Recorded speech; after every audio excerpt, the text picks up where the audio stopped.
Beach FM, locals talking to locals. Time for our book review, and not only a book review, a show review, and a letter from a 10-year-old girl who went to the pantomime that we went and saw.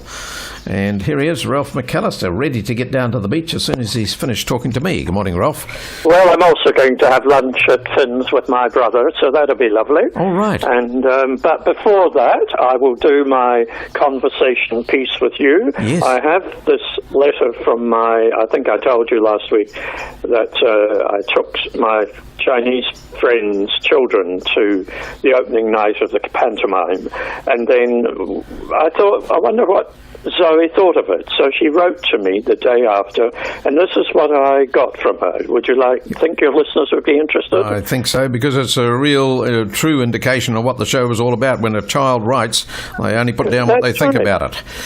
Yes, and it was Peter Pan, and we talked about that, and it's on until Christmas. But here's what Zoey said.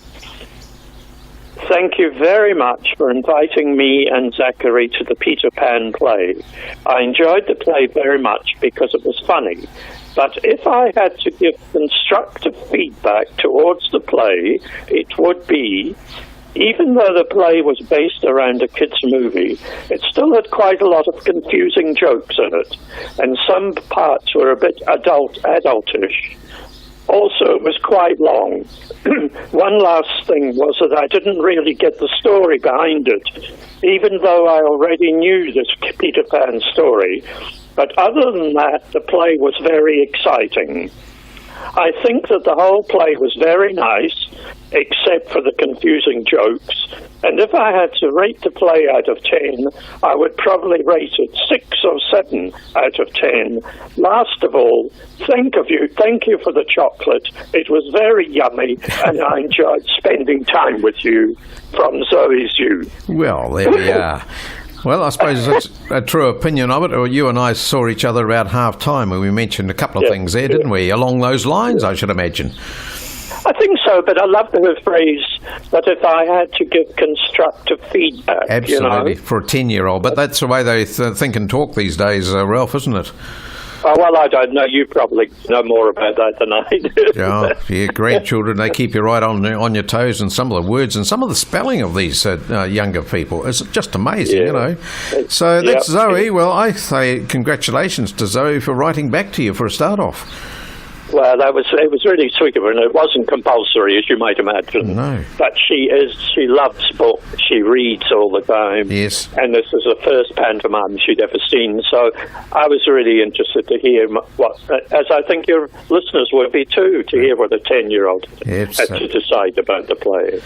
Yes, a little bit adulty at times, I must admit. I was a bit surprised, but however, it's a good show, and I know the Probus Club from, I think, Waikanae are going down to see it on Wednesday, tomorrow, or Thursday, whenever it's on next. So there we are. They're probably booking out the whole show, are they? Well, I'm not sure, but anyhow, they're on their way down there, Ralph. That's good.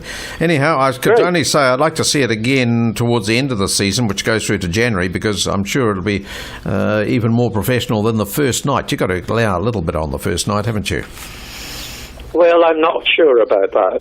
There'll be a major debate about that. I think if you're not ready by dress rehearsal, then you shouldn't be going on. But then people debate that. And I know that with comedy, it needs to run in and you have to feed off your audience. So in that sense, you're quite right, Nigel. Yeah.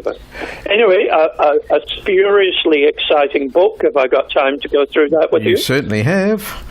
It's the new David Baldacci. That's Baldacci for the two people in Carpenter who've never heard of him. And the new one is called Endgame. And it's the usual Baldacci thriller, hugely entertaining.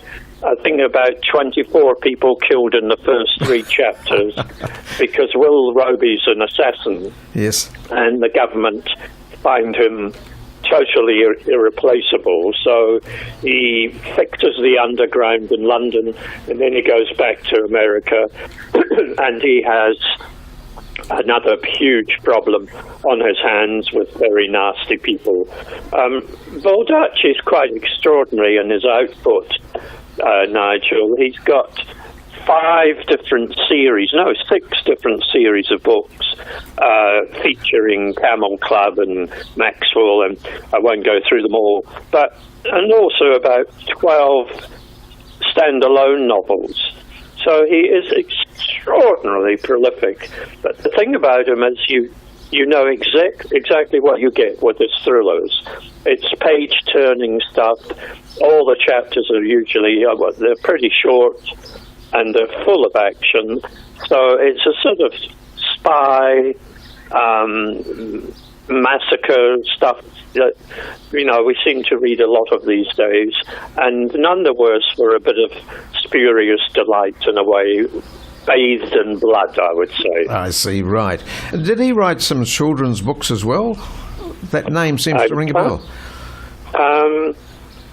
I think there might. I would probably guess to say no. Yes, but I'm not. I don't know his children's books. He might use another name. Yes.